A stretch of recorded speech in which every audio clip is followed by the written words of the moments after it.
విద్యాశాఖ మంత్రి నారా లోకేష్ గారు అసెంబ్లీ సమావేశాల వేదికగా మాజీ ముఖ్యమంత్రి జగన్మోహన్ రెడ్డి గారికి సవాల్ విసిరారు. జగన్మోహన్ రెడ్డి దమ్ముంటే అసెంబ్లీకి రా, మెగా డిఎస్సీలో తప్పు జరిగిందని బయట ఆరోపణలు చేస్తున్నారు కదా, మీడియా ముందు మాట్లాడుతున్నారు కదా, అసెంబ్లీకి రండి, చర్చిద్దాం, మీకోసం ఎదురు చూస్తున్నాం, మీ కుర్చీలు కూడా ఖాళీగానే ఉన్నాయని చెప్పారు. ఇప్పటి వరకు కూడా జగన్ గారు స్పందించలేదు. అసెంబ్లీ సమావేశాలు కూడా ప్రస్తుతం విరామం ముగింపు అయిపోయింది. దీని మీద మీ అభిప్రాయం ఏంటి? అసలు జగన్ గారు ఎందుకు సవాల్ స్వీకరించలేదు, అసెంబ్లీకి ఎందుకు రావట్లేదు? ఆయన అసెంబ్లీకి రావడానికి మన డిఎస్పీకి మెగా డిఎస్పీకి సంబంధం లేని విషయం మాట్లాడాడు. ఆయన ఏమి పేపర్ చదివితే చదువుకునే వ్యక్తి, స్క్రిప్ట్ రాసి చదివాడు. దానికి ఇంకా మన నారా లోకేష్ గారికి, చంద్రబాబు నాయుడు, పవన్ కళ్యాణ్కి, శేఖర్ గారికి సవాల్ ఇస్తే ఏం ప్రయోజనం? నువ్వు బయటకు వస్తా అవమానాలు పడుతున్నావు. ఏ చేసినా కూడా నీకు ఎదురవుతానే ఉంది. ఇంకా దాని నిమిత్తం నీకు దేనికి, నీకు పేపర్ చదువుతానికి దానికి 4 సార్లు తడబడి చదివావు. ఇక దానికి నీకేం సబ్జెక్ట్ ఉంటుందో చెప్పండి. ఒక మాజీ సీఎం అయ్యిండి నీకు ఇంతమంది 11 సీట్లు ఇచ్చాడే, సిగ్గులేదే? 175 అని నువ్వు చేసిన పథకాలు, మేము చేసిన పథకాలు వాళ్ళకన్నా మేము కాపీ కొట్టామన్నాడు. మేము చేసిన పథకాలు మొత్తం అందరికీ అమలవుతున్నాయి. సూపర్ 6లో మొత్తం మేము ఇచ్చాం, ఇంకొకటి కూడా అయిపోతుంది. దానికి ఇంకా మేము ఇచ్చాం, మీ సంఘాలు మా కాపీ కొట్టామన్నాడు. మా కాపీ కాదు, మేము ఇచ్చిన పథకాలన్నీ కూడా చేశారు. ఒక డిఎస్పీ ఏదో మెగా డిఎస్పీ తెలియని టీచర్లకి, ఒక కలెక్టర్ స్థాయి, జిల్లా కలెక్టర్ స్థాయికి దీనికి తెలియని దానికి ఇంకేం సమాధానం చెప్తావు నువ్వు? మరి జగన్మోహన్ రెడ్డి గారు ప్రధానంగా ఈరోజు రాష్ట్ర వ్యాప్తంగా ఎక్కడ చూసుకున్నా మెగా డిఎస్సీ గురించే మాట్లాడుతున్నారు. మెగా డిఎస్సీ గురించే నిరసనలు, ర్యాలీలు తయారు చేస్తున్నారు. మేము ఆ నిరుద్యోగ యువతకి అండగా ఉంటామని మాట్లాడుతున్నారు. మరి ఇవన్నీ అసెంబ్లీకి వచ్చి ఎందుకు మాట్లాడలేదు, లేదంటే కోర్టుకి ఎందుకు రావట్లేదు? అసెంబ్లీ వాళ్ళని భయం, ఏదన్నా సబ్జెక్ట్ అంటే సబ్జెక్ట్ అడిగి సబ్జెక్ట్ చెప్పలేరు. వాళ్ళు మొన్న మాట్లాడిన దానికి కూడా బొత్స సత్యనారాయణ కౌంటర్ వేసిన దానికి నారా లోకేష్ గారు ఇచ్చారు. చంద్రబాబు నాయుడు కూడా వివరించి చెప్పాడు ఇలాగ ఉందని. మేము వచ్చి 17,000 పోస్టులు ఇచ్చారు. మొన్న టీచర్స్ కూడా అనంతపురం, కృష్ణ ఇక్కడ ర్యాలీ తీశారు మొన్న ఆదివారం. ఇంక దానికి ఏం సమాధానం చెప్తారండి? వాళ్ళు కావాలని రెచ్చగొట్టి చేస్తున్నారు. ఏమి చేయలేరు. ఒక ఎన్డీఏ కూటమి చాలా అభివృద్ధి అవుతుంది. రేపు రాబోయే కార్పొరేషన్ ఎలక్షన్లో ఘన విజయం సాధిస్తారు. ఇక్కడ ప్రధానంగా చూసుకుంటే జగన్మోహన్ రెడ్డి గారు నిన్న ప్రెస్ మీట్ పెట్టారు మెగా డిఎస్సీ గురించి. దాని మీద మీ అభిప్రాయం ఏంటి? అసలు ఆయన మాట్లాడిన తీరు మీకు ఎలా అనిపించింది? ఒక చిన్న పిల్లోడు కూడా చదివినట్లు కూడా చదవలేకపోయాడు. అది ఏంటి? ఆ పేపర్ చదివితే 3 సార్లు తడబడ్డాడు. డిఎస్పీకి, మెగా డిబిడి ఏం ప్రయోజనం ఏముంది అసలు? ప్రయోజనం ఒక సీఎం అయ్యి ఉండి ఒక వాదాధనంగా మాట్లాడి పక్కన వాళ్ళు వీళ్ళు చెప్తున్నారు అది కాదు, ఇలాగ అనాలి, ఇలాగని. అది కూడా ఏం లేదని తరబడి చెప్తున్నాడు. ఇక దానికి ప్రయోజనం ఏముందండి? మరి ఆయన నిన్న మాట్లాడుతూ ప్రెస్ మీట్లో మెగా డిఎస్సీ మేము ఇచ్చాము, 2019 నుంచి 24 మా ప్రభుత్వ హయాంలో ఇచ్చాము, ట్రాన్స్పరెంట్గా జరిపామంటున్నారు. అసలు నిజంగా జగన్మోహన్ రెడ్డి గారి హయాంలో మెగా డిఎస్సీ అనేది వచ్చిందా? మెగా డిఎస్పీ ఇచ్చింది నారా లోకేష్ గారు 2024లో ఎక్కంగానే టీచర్స్కి తొలి సంతకం పెట్టారు. దానికి 17,000 పోస్టులు ఇచ్చారు. దానికి ఈయనేమి 2019 నుంచి 2001 టీచర్ పోస్ట్ ఇవ్వలేదు, ఏది ఇవ్వాల. దాన్ని మేము కాపీ కొట్టామన్నాడు. నీ కాపీ కొట్టింది ఎంతమందికి ఇచ్చా? ఏ ఉద్యోగం లేదు. దాని టీచర్ల గురించి ఏదో చెప్పి అసలు టీచర్లకి సంబంధం లేని సబ్జెక్ట్ నువ్వు చెప్తున్నావు. అది అంటే ఇక్కడ నారా లోకేష్ గారు అసెంబ్లీ వేదికగా ఒకసారి సవాల్ విసిరారు. అసెంబ్లీకి రండి, 3 రోజులు టైం ఇస్తున్నాం, మాట్లాడుకుందాం అన్నారు. అంతకుముందు ఒక 10-15 రోజుల కిందట కూడా పబ్లిక్ మీటింగ్ వేదికగా కూడా నారా లోకేష్ గారు సవాల్ విసిరారు. దమ్ము ఉంటే డిబేట్కి రండి, ఓపెన్ డిబేట్, నేను రెడీగా ఉన్నాను, ఎక్కడికి రమ్మంటే అక్కడికి వస్తానన్నారు. మరి ఎందుకు ఇలా విమర్శలు చేస్తున్నారు కానీ డిబేట్కి కానీ లేకపోతే అసెంబ్లీకి కానీ ఓపెన్గా సవాల్ విసురుతుంటే రావట్లేదు? అంటే నారా లోకేష్కి భయపడుతున్నారా? సవాల్ ఎందుకు స్వీకరించట్లేదు జగన్ గారు? ఒక నారా లోకేష్ గారు భయం కాదండి, వాళ్ళ దగ్గర డిబేట్ చెప్తానికి ఏది సబ్జెక్ట్ లేదు. మైండ్ లేని మెంటల్గా ఏది మాట్లాడుతున్నారో తెలియట్లా. వచ్చి దమ్ముంటే నిన్న లాస్ట్ అసెంబ్లీలో కూడా చెప్పారు రమ్మని, మాట్లాడమని. రాలేకపోయారు. ఇక ఇవాళ అయిపోయింది, ముగింపు అయిపోయింది. ఇంకా దేనికి వాళ్ళు ఏం మాట్లాడినా ఏం ప్రయోజనం లేదు. ఏదో మేము చేసామని చెప్తున్నారు అంతే. ఏమీ లేని ప్రయోజనం అండి. లోకేష్ మీద బుర్ర చల్లినా ఏం అవ్వదండి. ఆయన నీతి నిజాయితీకి కట్టుబడ్డాడండి. ఆయన ఇవాళ మెగా టీచర్ డిఎస్పీకి 17,000 జాబులు వచ్చినాయి. ఆయన ఎక్కిన తర్వాత నిన్న మొన్న ఆదివారం ర్యాలీ తీశారు. 7,000 మంది ఉద్యోగులు వచ్చి మాకు డైరెక్ట్గా ఇచ్చారని. అంబేద్కర్ విగ్రహం దగ్గర మాకే దేవుడు అని చెప్పాడు. జగన్ దేవుడు కాదు, మాకు నారా చంద్రబాబు లోకేష్ గారు దేవుడు అని చెప్పాడు. ఇంకా అదే చాలుగా టీచర్లే పబ్లిక్ వచ్చి చెప్తున్నారు. ఏది ఉద్యోగాలు వచ్చిన వాళ్ళు, ఉద్యోగాలు రానోళ్ళు కాదు, ఉద్యోగాలు వచ్చిన టీచర్ చెప్పారు. ఇంకా దానికి సమాధానం ఇంకేం చెప్తాడు జగన్ గారు? ఏం చెప్పలేక నిన్న పేపర్ చదువుతానికి కూడా తడబడ చెప్పాడు సబ్జెక్ట్ చెప్తే. దేనికి మరి ఆయన పక్కన వాళ్ళు చెప్తారు, వాళ్ళు చెప్పకూడదు సార్ అంటే ఏముంది అన్నాడు. అది జగన్మోహన్ రెడ్డి గారు ఎందుకు మెగా డిఎస్సీలో తప్పు జరిగింది అంటున్నారు, లేకపోతే ఇతర ఎగ్జామ్లో తప్పులు జరిగినాయి అంటున్నారు, ప్రభుత్వం బాగాలేదు అంటున్నారు, లాండ్ ఆర్డర్ బాగోలేదు అంటున్నారు, అసలు వ్యవస్థలన్నీ కూడా నిర్వీర్యం అయిపోయాయని అంటున్నారు. ఎందుకు ఇన్ని ఆరోపణలు? మరి ఏమీ లేనప్పుడు ఏమీ లేదంటే అండి, గుమ్మడికాయలు దొంగ ఎవరంటే భుజాలు తరుక్కున్నట్లు చెప్తారు. అది ఏమీ చంద్రబాబు నాయుడు గారు, నారా లోకేష్ గారు కానీ, పవన్ కళ్యాణ్ గారు, ఎన్డీఏ కూటమి ఎవరు తప్పు చేయరు. ఎందుకంటే వాళ్ళు కావాలని ప్రజల్లోకి తీసుకెళ్తున్నారు. ఇవాళ చిన్న ఉదాహరణ సార్, అమరావతి స్పీడ్ రోడ్ వేశారు సార్, అది చాలండి ప్రజలకి. ఇవాళ కళలు చూపించారు, అది చాలు. అలాగే రేపు పోలవరం వెలిగొండ ఓపెన్ అవుతుంది. పట్టుసీమ నీళ్ళు తీసుకొచ్చారు. నా నీళ్ళు లేకపోతే వాళ్ళు ఎంత ఇబ్బంది పడేవాళ్ళు తెలుసా? కృష్ణా జిల్లాలో ఆ రోజు ఏలం చేశారు చంద్రబాబు నాయుడు గారిని. ఇవాళ అదే మనకు భిక్ష పెట్టింది. మరి ఆ భిక్ష ఇవాళ తాగుతున్నావు నీళ్లు, ఇంకంతకన్నా ఏంటి సార్? ఫైనల్గా అయితే మీరేమంటారు? నారా లోకేష్ గారు అసెంబ్లీ వేదికగా సవాల్ విసిరితే జగన్మోహన్ రెడ్డి గారు 3 రోజులు అసెంబ్లీ సమావేశాల్లో ఒక్కరోజు కూడా హాజరు కాలేదు, కానీ ప్రెస్ మీట్ పెట్టి మాట్లాడుతున్నారు మెగా డిఎస్సి గురించి. మీరేమంటారు? అసలు ఎందుకు సవాల్ రావట్లేదు, అసెంబ్లీకి రావట్లేదు? ఏమండి, వాళ్ళు రావడానికి భయం అండి, వాళ్ళ దగ్గర సబ్జెక్ట్ లేదండి. ఏదో మనం చెయ్యాలి, జనాల్లో రావాలని కోరుకున్నారు. ఏమీ ఉండదండి. నారా లోకేష్ మీద ఎన్ని చేసినా కూడా ఒకటే, ఆయన మీద ఎన్ని బుర్రలు చెల్లినా కూడా ఏమీ చేయలేరు. దమ్ముంటే అసెంబ్లీకి రా, మాట్లాడుకుందామని చెప్పి నారా లోకేష్ సవాల్ విసిరారు. దీని మీద మీ అభిప్రాయం ఏంటి? ఇప్పటి వరకు జగన్మోహన్ రెడ్డి గారు స్పందించలేదు, మీరేమంటారు? ఆయన స్పందించడానికి ఏం లేదు, ఆయనకి దమ్ము లేదు, రాలేడు. 11 మందితో ఎప్పుడో విజిటింగ్ ప్రొఫెసర్ లాగా తాడేపల్లి ప్యాలెస్కి రావటం, ఏదో మీటింగ్ పెట్టడం. ఆయనకి ఏపీపీఎస్సీ అంటే ఏంటో డిఎస్సి అంటే కూడా రెండింటికి తేడా తెలియదు. అసలు మాట్లాడే ముందు పక్కన వాళ్ళు చెప్తారా, ఇంకెవరన్నా రాసిస్తారా అర్థం కాదు. సబ్జెక్టు మీద నాలెడ్జే లేదు. అది మరి ఇక్కడ ప్రధానంగా మరి జగన్మోహన్ రెడ్డి గారు బయట నుంచి ప్రెస్ మీట్లు పెట్టి మెగా డిఎస్సి గురించి విపరీతమైన విమర్శలు చేస్తున్నారు కదా. తప్పు జరిగింది, నారా లోకేష్ రాజీనామా చేయాలంటున్నారు కదా. మరి ఆయన ఉనికిని కాపాడుకోవటానికి ఏదో కార్యకర్తల్లో ఉత్సాహం నింపడానికి తప్ప ఇది అసలు సబ్జెక్ట్ ఉన్నది కాదు. ఇంతమంది క్లారిటీ ఇచ్చేశారు. ఇప్పటికి సంవత్సరం నుంచి వాళ్ళు ఉద్యోగాలు చేస్తున్నారు, విజయవంతంగా చేయబడింది. తర్వాత సంవత్సరం నుంచి జీతాలు తీసుకుంటున్నారు. అంతా హ్యాపీగా ఉన్న సమయంలో 16,347 మంది జీవితాలతో చెలగాటం ఆడటం అనేది చాలా దుర్మార్గం. ఇది ప్రజాస్వామ్యానికి మచ్చ. మరి ఇన్ని విమర్శలు చేసినప్పుడు అదే చర్చ గురించి, అదే విషయం గురించి అసెంబ్లీకి వచ్చి ఎందుకు ప్రస్తావించలేకపోతున్నారు? అసెంబ్లీకి వచ్చి ఇదిగో ఈ విషయం మీద తప్పు జరిగింది, ప్రభుత్వం ఇలా చేసిందని చెప్పి మాజీ ముఖ్యమంత్రి జగన్మోహన్ రెడ్డి గారు సింగిల్గా పోటీ చేస్తారు, ధైర్యవంతుడు అని మాట్లాడతారు కదా, మడం తెప్ప నాయకుడు అంటారు కదా. మరి అటువంటి వ్యక్తి ఎందుకు అసెంబ్లీకి వచ్చి దీని గురించి చర్చ లేపడం లేదంటారు? ఏమండి, అసెంబ్లీకి వస్తే చంద్రబాబు గారిని చూడలేడు, పవన్ కళ్యాణ్ గారిని చూసి మాట్లాడలేడు, లోకేష్ గారిని చూస్తే వాయిస్ రాదు, ఇక అచ్చెన్నాయుడు గారిని చూస్తే వణుకు పుట్టుద్ది. ఇలాంటి పరిస్థితుల్లో ఆయన అసెంబ్లీకి వచ్చి వాళ్ళందరితో ఎలా మనగలుగుతామనే భయం, ఆందోళన వల్ల ఆయన అసెంబ్లీకి రావట్లా, ఇక ముందు కూడా రాడు. అది మరి జగన్మోహన్ రెడ్డి గారు నిన్న ప్రెస్ మీట్ పెట్టి మాట్లాడారు కదా, దాని మీద మీ అభిప్రాయం ఏంటంటే మా హయాంలో జరిగిన డిఎస్సికి కూటమి ప్రభుత్వంలో 2025 జరిగిన డిఎస్సికి చాలా తేడా ఉంది, మేము పారదర్శకంగా చేసి ఈ ప్రభుత్వంలో తప్పు జరిగిందని అంటారు. అసలు జగన్ గారి హయాంలో డిఎస్సి ఎక్కడ జరిగిందంటారు? అసలు జగన్ గారి 5 సంవత్సరాల కాలంలో డిఎస్సి అనేది జరగలేదు, ఒక టీచర్ అపాయింట్మెంట్ కూడా జరగలేదు. ఆయన మాటల్లోనే ప్రెస్ మీట్ చూసిన వాళ్ళకి ఎవరికైనా పూర్తిగా అర్థమవుతుంది. ఏపీపీఎస్సి వేరు, డిఎస్సి వేరు. పైగా ప్రతిదానికి సిబిఐ అంటారు. మరి గతంలో వివేకా గారి హత్యలో కనుక తీసుకున్నట్లయితే సిబిఐ అన్నాడు, తర్వాత వద్దన్నాడు. అంటే దాని మీద నమ్మకం లేదు. మరి ఇప్పుడు సిబిఐ ఎందుకు ఏమంటున్నారు అంటే ఈయన మిస్టేక్ ఉందనా లేదనా? ముఖ్యంగా చూసుకుంటే జగన్మోహన్ రెడ్డి గారు మెగా డిఎస్సి గురించి ఇన్ని రకాలుగా విమర్శిస్తున్నారు కదా. ఒకసారి పేపర్ లీకేజ్ అంటున్నారు, ఒకసారి ఉద్యోగాలు అమ్ముకున్నారన్నారు, ఒకసారి కమ్మకోలం అంటున్నారు, ఒకసారి అసలు హారిజెంటల్ రిజర్వేషన్ అనే ప్రక్రియ తప్పు అని మాట్లాడుతున్నారు. కానీ ఎక్కడా కూడా ఆధారాలతో సహా న్యాయస్థానాల ముందు పూర్తి చేయడం లేదు, లేదా అసెంబ్లీకి వచ్చి చర్చ పెట్టడం లేదు. ఏంటంటారు? ఓన్లీ ఆరోపణలకే పరిమితం చేస్తున్నారు. ఆ ప్రెస్ మీట్లో చెప్పేదానికంటే ఆధారాలు తీసుకొని అసెంబ్లీకి వచ్చి మీ నియోజకవర్గం ప్రజల యొక్క వాయిస్ వినిపించవచ్చు. మీరు పూర్తి ఆధారాలతో కనుక మీరు అసెంబ్లీలో కనుక చర్చించినట్లయితే పూర్తిగా ఆంధ్రప్రదేశ్ ప్రజలందరికీ కూడా తెలుస్తుంది ఎక్కడ అన్యాయం జరిగింది, ఏం జరిగింది అనేది విషయం తేటతెల్లం అవుతుంది. మీరు ఎక్కడో మీ పేటీఎం బ్యాచ్, మీ ప్రెస్ మీట్ వాళ్ళని పిలుచుకొని మీరు అక్కడేదో చెప్పి ఎవరికి అర్థం కాకుండా మీకు తెలియదు, అసెంబ్లీకి రారు, చర్చించరు. మీకు ఎలా సబ్జెక్ట్ తెలుస్తుంది? మీకు దమ్ముంటే అసెంబ్లీకి రండి. జీతాలు తీసుకుంటున్నారు, మత్యాలు తీసుకుంటున్నారు, మరి అసెంబ్లీకి వచ్చి చర్చించండి. ప్రజల వాయిస్ వినిపించడానికే ప్రతిపక్షం. మాట్లాడితే ప్రతిపక్ష హోదా అన్నారు. సిపిఐకి సిపిఎంకి గతంలో 1 సీటు 2 సీట్లు ఉండేవి. వాళ్ళు వచ్చి అసెంబ్లీలో మాట్లాడలేదా? వాళ్ళ వాయిస్ వినిపించలేదా?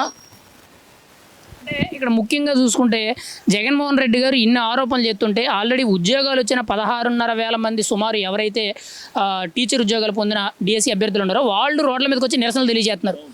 మేము కూడా దమ్ముంటే ప్రూవ్ చేయండి, మాకు సంబంధించిన పూర్తి వివరాలు ఆన్లైన్లో ఉన్నాయి, చెక్ చేసుకోండి అని మాట్లాడుతున్నారు. మరి వాళ్ళకు కూడా సమాధానం చెప్పట్లేదు కదా జగన్మోహన్ రెడ్డి గారు. ఇప్పుడు వాళ్ళ మీద ఆరోపణలు చేస్తున్నారు, వాళ్ళు సవాల్ విసురుతున్నా కూడా జగన్మోహన్ రెడ్డి గారు సమాధానం చెప్పట్లేదు. ఏమంటారు మరి? ఇది రాజకీయ ప్రేరేపితమైందండి. ఎవరైనా బాధితులు ఉండి ఆ డిఎస్సి వల్ల అన్యాయం జరిగి వాళ్ళకు ఉద్యోగాలు రాని వాళ్ళు ఎవరైనా, బాధితులు ఎవరైనా కంప్లైంట్ చేశారా, ఎవరైనా కోర్టుకు వెళ్ళారా? ఇది కేవలం రాజకీయంగా బురద జల్లాలి పాలకపక్షం మీద అనే దురుద్దేశంతో చేస్తున్నదే తప్ప ఇవి వేరేది కాదు. కోర్టు కూడా మొట్టికాయలు వేసినా కూడా ఇప్పటికి గతంలో ఎన్నో సార్లు మొట్టికాయలు వేసినా కూడా ఆయన జ్ఞానోదయం కలగలేదు. దీంట్లో ఒకటేనండి, ఇప్పుడు వాళ్ళు సవాల్ విసిరారు, నువ్వు పట్టుకుంటే పట్టుకోవచ్చు కదా, వెళ్ళి అసెంబ్లీకి రమ్మంటున్నారు, అక్కడ మీ కుర్చీలు ఖాళీగా ఉన్నాయి అని కరెక్ట్గా చెప్తున్నారు నారా లోకేష్ గారు. ఏంటి ఇంకా వేరే డిబేట్ పెట్టేసి డిబేట్కి రండి, ఫలానా చోట తేల్చుకుందాం రండి అని పిలుస్తున్నారు కదా. నువ్వు తప్పుగా మాట్లాడకపోతే డైరెక్టర్కి వెళ్ళండి, మీరు అక్కడ కాకపోతే ఇంకో చోట కాకపోతే ఇంకో చోటకి వెళ్ళి మాట్లాడండి, తప్పుని చూపియండి. ఇప్పుడు ఏదో గుడ్డకాలు చేసి వేసేద్దామని చెప్పేస్తే ఇవాళ జనాలు పిచ్చోళ్ళు ఎవరు లేరు, ఎవరు తప్పు ఎవరు ఒప్పు అనేది క్లియర్గా కనబడుతుంది. అసలు తప్పు దొరికిపోయి ఏదో 4 గోడల ముందు మధ్యలో కూర్చొని ఏదేదో ప్రెస్ మీట్ పెట్టేసి చెప్పేస్తే ఇవాళ జనాలు మాత్రం ఫుల్గా అర్థమైపోయింది అందరికీ. అందుకోసమే మీకు అక్కడ పెట్టేశారు. అంటే జగన్మోహన్ రెడ్డి సింహం సింగిల్గా వస్తుందని చెప్పి కార్యకర్తలు అందరూ మాట్లాడతారు. దమ్మున్న నాయకుడు అంటారు, సింగిల్గా పోటీ చేస్తాడు అంటారు, ముఖ్యంగా మడమ తిప్పని నాయకుడు అంటారు. మరి అటువంటి నాయకుడు ఈరోజు మెగా డిఎస్సీ గురించి ఇన్ని విమర్శలు చేస్తున్నారు, కానీ అసెంబ్లీకి రావట్లేదు, లేదా కోర్టుకి వెళ్ళి ప్రూవ్ చేయడం లేదు. ఎందుకని అంటారు? అసలు అసెంబ్లీకి ఎందుకు రావట్లేదు అంటారు? అసెంబ్లీకి వచ్చిన కాడి నుంచి ఆయన తప్పులు మొత్తం బయటపడతాయి కదండి. ఇప్పుడు సిబిఐ అంటున్నారు, దీనికి సిబిఐ పెట్టాలంటున్నారు. మరి వాళ్ళ బాబాయ్ని సాగుకొట్టినప్పుడు అప్పుడు సిబిఐ గుర్తు రాలేదా? నువ్వు 5 సంవత్సరాలు నువ్వు ఉండవు కదా అప్పుడు ముఖ్యమంత్రిగా, అప్పుడు సిబిఐ గుర్తు రాలేదా? ఇవాళ దీని గురించి సిబిఐ అంటున్నారు. జనాలు మొత్తం బయటకు వచ్చేసి ఎంత మోసపోతున్నాం మేము, మా నోడ దగ్గర కూడి తీసేస్తున్నాడు ఫలానా జగన్ అని చెప్పేసి ఎంతోమంది రోడ్డు మీదకి వచ్చేస్తున్నారు ఆల్రెడీ. అంటే మెగా డిఎస్సీ మీద మరి జగన్మోహన్ రెడ్డి గారు ఎందుకు తన కార్యకర్తల చేత నాయకుల చేత విస్తృతంగా నిరసనలు, ర్యాలీలు, ఎక్కడికక్కడ ధర్నాలు చేయించున్నారు? మరి అన్ని చేసినప్పుడు ఎందుకు అసెంబ్లీకి వచ్చి చర్చించడం లేదు? ఎందుకు ఆ విషయాన్ని కోర్టు వరకు తీసుకెళ్లి ఆధారాలతో సహా ప్రూవ్ చేయడం లేదు? కేవలం నిరసనలు, ధర్నాలు, మీడియా ప్రెస్ మీట్లు పెట్టి ఊరుకుంటున్నారు ఎందుకు? అది ఏం లేదండి, దీంట్లో ఆయన తప్పు బయటపడిపోద్ది. ఈ జనాలు ఏముంది, ఏదో గిందుబాట్లకు వచ్చిన వాళ్ళు జనాలు వాళ్ళు చూడండి మీరు, అక్కడ ఎడ్యుకేషన్ పర్సన్ ఒక్కళ్ళు లేడు. అందరూ బయట నుంచి వీళ్ళు రావటం, ఏదో మాట్లాడటం, ఈయన మాట్లాడితే దొరికిపోతాడని చెప్పి తెలుసు కాబట్టే వాళ్ళని జనాలతో మాట్లాడిస్తున్నాడు. అది ఏం జనాలు ఇవాళ అందరూ ఎడ్యుకేషన్ బాగా లైన్లో ఉండరు, అందరూ అసలు దొరికిపోతాడనే రావట్లేదు అసెంబ్లీకి కూడా, అదే అందుకోసమే రావట్లేదు. మీ పర్సనల్గా మీ వ్యక్తిగత అభిప్రాయం ఏంటి? కూటమి ప్రభుత్వంలో మెగా డిఎస్సీలో తప్పు జరిగిందని మీరు అనుకుంటున్నారా? మీరైతే అభిప్రాయపడుతున్నారా? జగన్ గారి మాటల్ని మీరైతే ఏకీభవిస్తారా? ఏకీభవించండి. క్లియర్గా కనబడేదాన్ని మనం ఎలా ఏకీభిస్తాము? 1000 మంది కాదు, 2000 మంది వచ్చినా తప్పు జరిగితే తప్పు జరిగింది అని లేదు. మీ దగ్గర దమ్ము ఉంది, ఆ దమ్ము ఏదో చూపియండి, కోర్టుకి ఆధారాలతో సహా మొత్తం క్లియర్గా చూపియండి. ఏం లేకుండా ఊరికే గుడ్డ కాల్చి పైన వేసాం, వాళ్ళే ఏదో అది ఇచ్చేస్తారని అస్సలు మడమ తిప్పను అది ఇది అంటున్నారు కదా జగన్ గారు. ఆ మడమ తిప్పంది ఏదో తేల్చమనండి, వచ్చేసి ఎక్కడ కావాలంటే అక్కడికి వస్తామంటున్నారు, ఛాలెంజ్ చేస్తున్నారు వాళ్ళు. మరి మీరు కూడా దమ్ముగా బయటకు వచ్చి మడమ తిప్పకుండా లైన్ చేసుకొని మాట్లాడుకోవచ్చు కదా, అప్పుడు మీకే వస్తాయి కదా ఓట్లు. అంటే జగన్మోహన్ రెడ్డి గారు మరి ఈరోజు బలమైన నాయకుడు అని చెప్పుకునే కార్యకర్తలందరికీ కూడా ఈరోజు ఒక విషయం క్లారిటీ వస్తుందంటారా? అంటే ముఖ్యంగా నారా లోకేష్ గారు 2 సార్లు సవాల్ విసిరారు. ఒకసారి పబ్లిక్ మీటింగ్ వేదికగా తెలుగుదేశం పార్టీ మీటింగ్లో సవాల్ విసిరారు మెగా డిఎస్సీ గురించి జగన్ కోసం. మళ్ళీ ఇప్పుడు అసెంబ్లీ వేదికగా కూడా మళ్ళీ ఇంకోసారి సవాల్ విసిరారు. 2 సార్లలో కూడా ఒక్కసారి కూడా జగన్ గారు స్పందించట్లేదు. అంటే నారా లోకేష్కి జగన్ గారు భయపడుతున్నారా, లేదంటే ఇక్కడ ఆధారాలు ఆరోపణలు చేస్తున్నారని చెప్పి వెనక్కి తగ్గుతున్నారా? ఆధారాలు లేవు, అందుకోసమే ఈయన గారు ఆయనతో నాని గారు అని చెప్పేసి ఆయన మాట్లాడితే ఆయన వస్తాడు, చిన్ని గారు ఆయన వస్తాడు, ఇలా కానీ ఆయన ఏదో చెప్పేస్తాడు, ఆయన సైలెంట్ అయిపోతాడు, నేను వస్తున్నాను రమ్మంటాడు. ఆయన ఏంటండి, ఆయన ఒక బియ్యం దొంగ ఏదో అని చెప్పేసి పేపర్లో చూసాం మేము. ఏంటి ఆయన వచ్చి మాట్లాడితే ఎలాగా? ఏదైనా ఉంటే సూటిగా వచ్చి అదిగో అసెంబ్లీకి రావచ్చు, లేకపోతే డిబేట్ పెట్టేసి మాట్లాడమనండి క్లియర్గా జగన్ గారిని, ఆయన తప్పు లేకపోతే. జగన్ గారు అసెంబ్లీకి రావాలి అంటే ప్రతిపక్ష హోదా అడుగుతున్నారు, దీని గురించి మీరేమంటారు? ప్రతిపక్ష హోదా ఇస్తేనే వస్తానంటున్నారు, మీరేమంటారు? ప్రతిపక్ష అనేది ఆయనే ఒకసారి నీతులు చెప్పాడు, 25 ఉండే 5 లాగేస్తే అయిపోయిద్ది అది ఇదని ఆయనే దారి చూపించారు. ఆయన ఏ ముఖం పెట్టి అడుగుతారండి అసలు? ఇప్పుడు మీ దగ్గర సత్తా లేదని చెప్పి జనాలేమో తీసి పక్కన పెట్టారు. ఇప్పుడేమో నాకు ఆ హోదా ఇస్తేనే అని ఇంకా నయ్యం, ఇది నవ్వులాటుగా ఉంటుంది. నాకు ముఖ్యమంత్రి పదవి ఇస్తేనే నేను వస్తాను లోపలికి అన్నట్టు ఉంటుంది. అది కరెక్ట్ కాదు. నిన్న జగన్మోహన్ రెడ్డి గారు ప్రెస్ మీట్ పెట్టి నా ప్రభుత్వ హయాంలో మెగా డిఎస్సి ఇచ్చాను, చాలా ట్రాన్స్పరెంట్గా నిజాయితీగా ఏ తప్పు లేకుండా జరిగింది, కూటమి ప్రభుత్వం ఇచ్చిన డిఎస్సి తప్పు జరిగిందని అంటున్నారు. అసలు జగన్ గారి హయాంలో డిఎస్సి ఇచ్చారా? అస్సలు డిఎస్సీ అని కాదు కదండి, దానికి డిఎస్సిను దీనికి అసలు చాలా తేడా ఉంది. ఇప్పుడు అది ఇది అసలు దానికి అది అర్థం కాలేదు ఆయన గారికి. ఏంటి అది ముందు వేరే వాళ్ళని పెట్టుకొని దీనికి అర్థం ఏంటి దానికి అర్థం ఏంటి అనేది తెలుసుకోవాలి. ఆయన తెలుసుకుని మాట్లాడాలి. ఏం తెలియకుండానే మాట్లాడితే పక్క చూపులు చూసి ఆయన వీళ్ళు చెప్పింది కరెక్ట్ కాదు, ఆ పేపర్ చూసి కూడా కరెక్ట్గా చెప్పలేరు. డిఎస్సి అంటే ఏంటి, ఇంకోటి ఏంటి అనేది అసలు ఆయనకు అర్థం కాదు. ఫైనల్గా అయితే మీరేమంటారు? జగన్ గారు అసెంబ్లీకి వచ్చి సవాల్ స్వీకరించడం, నారా లోకేష్ సవాల్ విసిరారు, 3 రోజులు అయింది, 3 రోజులు అసెంబ్లీ సమావేశాలు పూర్తి అయిపోయినాయి, ఇప్పటి వరకు జగన్ గారు స్పందించలేదు కదా, మీరేమంటారు మరి ఫైనల్గా? ఇంకేం లేదు, ఆయన డొల్లతనం అర్థమైపోయింది. ఆయన రాలేడు, ఈ జనాలు ఆ జనాలకి ఈ తీసుకొచ్చి నిలబెట్టి ఏదో మాట్లాడటమే కానీ ఆయన గనక కరెక్ట్గా దమ్మున్న నాయకుడు అయితే ఏంటి రమ్మనండి. ఇప్పుడైనా ఏమైంది, అసెంబ్లీలో కుర్చీలు ఖాళీగా ఉండే అని వాళ్ళు చెప్తున్నారు కదా, వెళ్ళి కూర్చొని మీరు చేసింది ఇది తప్పు అని చెప్పి నలుగురు జనాలు మొత్తంలో చెప్పచ్చు కదా, గట్టిగా చెప్తే అప్పుడు దమ్మున్న మొగోడు అనుకుంటాం మనం కూడా. డిఎస్సి వేసి సంవత్సరం అయింది. ఆయన ఏంటి ఇంట్లోనే ఆయన 8 నెలలు 9 నెలలు ఆయన వదిలేసి అందరికీ ఉద్యోగాలు ఇచ్చేసి వాళ్ళు జాబులు చేసుకుంటే 8 నెలల తర్వాత వచ్చి దీంట్లో అవినీతి జరిగిందని చెప్పి ఆయన ఆధారాలు లేకుండా నిరూపణ లేకుండా వాళ్ళ కార్యకర్తలతో నాయకులతో ధర్నాలు ర్యాలీలు తీస్తున్నాడు. వాళ్ళు 15,347 మంది టీచర్ ఉద్యోగాలు వాళ్ళ జీవితాలతో వాడుకుంటున్నాడు. ఇది కరెక్ట్ కాదు. మీ దగ్గర ఆధారాలు ఉంటే రండి. జగన్మోహన్ రెడ్డి గారు మిమ్మల్ని తిట్టట్లా, నారా లోకేష్ గారు మీరు సవాలు ఇస్తారు అసెంబ్లీ వేదికగా. మీరు అసెంబ్లీకి రామ మాకు ప్రత్యేకవాదలాగా మాకు ఒక ప్రతిపక్షవాదం ఇవ్వమంటున్నారు. మీరు రాష్ట్రంలో ప్రతిపక్ష నాయకులు మీరే, ఇంకెవరు లేరు. వచ్చి మీరు మాట్లాడండి, డిఎస్పీ మాట్లాడండి, మీ 11 మంది ఎమ్మెల్యేలు మీరు మొత్తం రండి, వచ్చి మాట్లాడండి, దానికి సమాధానం చెప్పి నారా లోకేష్ గారు రెడీగా ఉన్నారు. అంటే ఇక్కడ జగన్మోహన్ రెడ్డి గారు డిఎస్సి మీద ఆరోపణలు చేస్తున్నారు, మీడియా ముందు కూర్చొని ప్రెస్ మీట్లు పెడుతున్నారు, రాష్ట్ర వ్యాప్తంగా వాళ్ళ నాయకులు నిరసనలు ర్యాలీలు తయారు చేస్తున్నారు, కానీ ఆధారాలతో సహా కోర్టుకి ఎందుకు వెళ్ళడం లేదు, ఎందుకు ప్రూవ్ చేయడం లేదు, లేదా అసెంబ్లీకి వచ్చి ఓపెన్గా చర్చించడం లేదు, ఎందుకంటారు? ఆయనకి దీంట్లో డిఎస్సి బాగా జరిగింది ఆయన తెలుసు, నారా లోకేష్ గారు మంచి పేరు వస్తుందని తెలుసు. కాకపోతే ఏంటంటే ఇది కావాలని చేస్తున్నారు. మీరు చేసేది ఇది 15,347 మంది ఎంప్లాయీస్ని దృష్టిలో పెట్టుకొని చూడండి. వాళ్ళ పిల్లలు వాళ్ళ అత్తమామలు వాళ్ళ తల్లిదండ్రులు వాళ్ళు కష్టపడి చదివి జాబ్ కోసం ఎగ్జామ్ రాసి పాస్ అయ్యారు.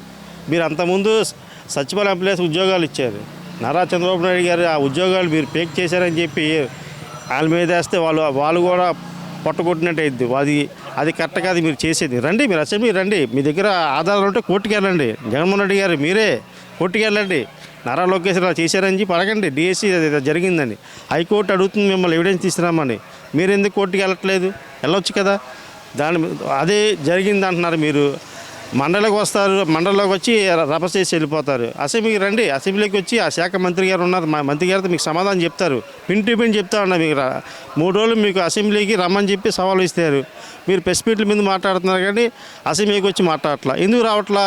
మీకు తెలుసు అది పర్ఫెక్ట్గా జరిగిందని, దీంట్లో అవినీతి లేదని. మరి ఇక్కడ ప్రధానంగా చూసుకుంటే జగన్మోహన్ రెడ్డి గారు నిన్న మెగా డిఎస్సి గురించి ప్రెస్ మీట్ పెట్టి మాట్లాడారు. ఆయన మాట్లాడిన తీరు మీకు ఎలా అనిపించింది? అసలు ఆ ప్రెస్ మీట్ చూసిన తర్వాత మీరేమంటారు?